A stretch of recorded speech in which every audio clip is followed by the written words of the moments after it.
है कि अगर शौचालय के लिए या घर के लिए किसी ने सोचा, या उनके इनकम के लिए सोचा, या उनके सुरक्षा के लिए सोचा, या शिक्षा के लिए सोचा, हर क्षेत्र में नरेंद्र मोदी जी ने काम किया है कि हम महिलाओं को उनके पांव पर खड़ा करें और वो स्वावलंबी बनकर के आगे बढ़ें।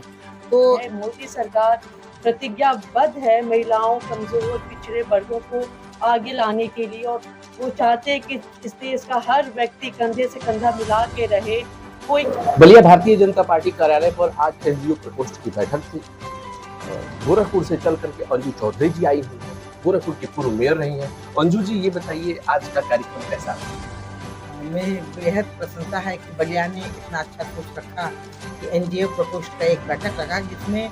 भारी संख्या में हमारी महिलाएं जो कि एनजीओ से जुड़ी हुई हैं और जिनका कल्याण हमारा ये सरकार, जो भारतीय जनता पार्टी की सरकार, चाहे वो राष्ट्र में हो चाहे वो प्रदेश में हो, योगी मोदी जी का मुख्य उद्देश्य है कि हम अपनी महिलाओं को, अपनी बहनों को कैसे उनके पांव पर खड़ा करें, उनको शिक्षित करें, उनको सुरक्षित करें और उनको हर तरह से सम्मान के साथ ये दिमाग में रखें कि वो अपने पांव पे खड़े हो सकती हैं, खुद की कमाई कर सकती हैं, आर्थिक स्थिति परिवार का बढ़ा सकती हैं। तो इसको काम को करने के लिए बहुत सारे एनजीओ खोलने के लिए उनको इनकरेज किया जाता है, उनको फंड दिए जाते हैं विभिन्न तरीके से। उसको स्टेप बाय स्टेप एनजीओ कैसे, नॉन गवर्नमेंटल ऑर्गेनाइजेशन जिसको कहते हैं, गैर सरकारी संगठन, तो ऐसे संगठनों में के माध्यम से आप कैसे अपने आप कुछ कमा करके आगे बढ़ सकती हैं, यही उनको बताना मुझे अब ये उद्देश्य था। आज के इस डिजिटल युग में एवरीथिंग हैज टू बी पारदर्शी, एकदम क्लियर होना चाहिए, क्रिस्टल क्लियर कि हमें क्या क्या करना है। रजिस्ट्रेशन होना जरूरी है, आपका बैंक में खाता होना जरूरी है, आपके कार्ड, पैन कार्ड होना जरूरी है। तो स्टेप बाय स्टेप उसका पूरा आपको दिया हुआ है, तो उसको कैसे फॉलो करें, तो ये सब चीज़ें हमारी बहनों को समझाना था। उसके बाद सरकार द्वारा सखी और जो ये अलग अलग ऑर्गेनाइजेशन खोले गए हैं, विभिन्न योजनाएं जो हैं, उसमें महिलाओं के लिए विशेष रूप से ग्रुप बनाया गया, समूह का ग्रुप बनाया गया है। उसमें फंड्स मिलता है, उसमें 10-12 महिलाएं मिलकर, और मैं क्योंकि राज्य महिला आयोग की उपाध्यक्ष रहने के नाते लगभग 70 के करीब जिला मैंने विजिट किया है। समथिंग वेरी महिलाओं के लिए आपने लंबा काम बहुत काम किया है। शुरू से मैं यही करती रही, मैं सोशल वर्कर भी रही हूँ और वही करती रही हूँ। तो मैंने देखा वहाँ जहाँ भी गई तो मैं समूह की महिलाओं से मिलती थी, बहुत खुश होती, तो मैं खूब उनका अचार खरीदना, उनके मसाले खरीदना, उनके कपड़ों का एम्ब्रॉयडरी लेना, उनके जो भी प्रोडक्ट्स होते थे उनको इनकरेज करते थे, और उससे उनको बड़ा अच्छा लगता था, चाहे मिट्टी का खिलौना ही क्यों ना हो, तो उनको अच्छा लगता था कि हाँ मैंने बनाया और मेरा ये बिक्री हो रहा है। तो अब आज ये के है परिप्रेक्ष्य में देखा जाए तो महिलाओं का भारतीय जनता पार्टी के प्रति और नरेंद्र मोदी के प्रति क्या रुझान रहा और क्या रिस्पॉन्स निकल के आया? देखिए, रुझान तो बहुत अच्छा है। महिलाएं को समझ में आ रहा है कि अगर शौचालय के लिए या घर के लिए किसी ने सोचा, या उनके इनकम के लिए सोचा, या उनके सुरक्षा के लिए सोचा, या शिक्षा के लिए सोचा,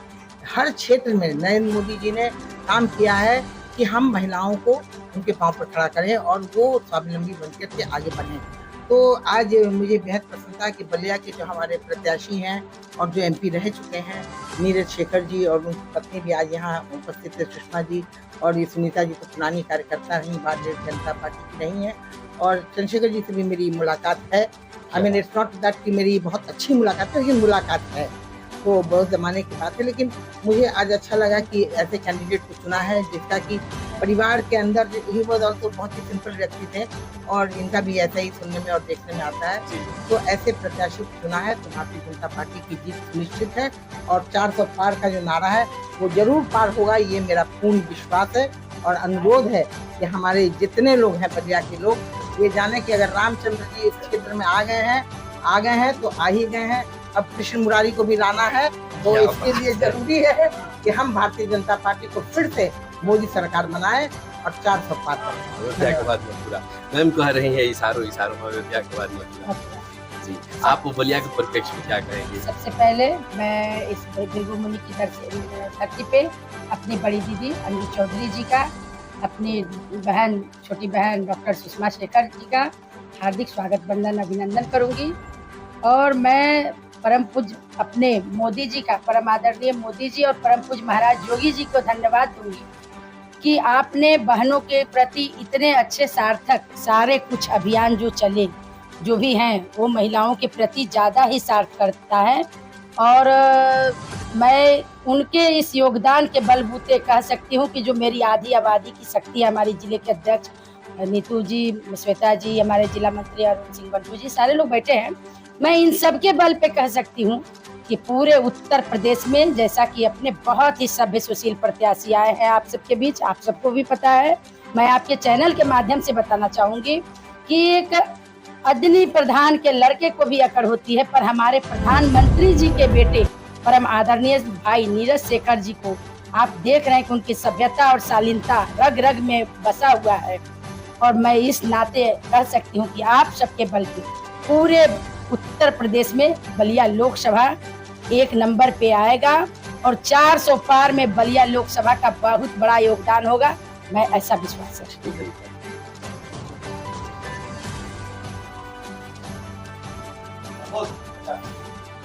एक तरफ तो नीरज शेखर जी प्रचार कर ही रहे हैं, वहीं दूसरी तरफ आप कदम से कदम मिला करके लगातार प्रचार प्रसार कर रही है, लोगों से मिल रही है, संपर्क स्थापित कर रही है। आज एनजीओ प्रकोष्ठ की बैठक को आप लोगों ने संबोधित किया, महिलाएं आई हुई और कैसा अनुभव आज का? आज का अनुभव बहुत ही अच्छा रहा। सर्वप्रथम मैं माननीय श्रीमती अंजू चौधरी जी को हार्दिक अभिनंदन करते हुए उनसे ये गुजारिश करती हूँ कि चूँकि उनकी पहुँच, उनका आउटरीच जनसंपर्क के द्वारा बहुत सारे लोगों से है, तो मेरी उनसे यही प्रार्थना है कि सरकार की विभिन्न जो महिलाओं की योजनाएं सरकार ने लाई है वो लोगों को बताए, उनके प्रति उनकी जागरूकता बढ़ाएं ताकि वो समझ सकें कि उनकी भलाई किसमें है। मोदी सरकार प्रतिज्ञाबद्ध है महिलाओं, कमजोर, पिछड़े वर्गों को आगे लाने के लिए, और वो चाहते हैं कि इस देश का हर व्यक्ति कंधे से कंधा मिला के रहे, कोई किसी से छोटा ना हो, सबको सारी सुविधाएं मिले। और मैं नीरज जी के माध्यम उनको रिप्रेजेंट करते हुए सिर्फ यही कहना चाहती हूँ कि आप कमल के बटन दबा के ज़्यादा से ज़्यादा भारी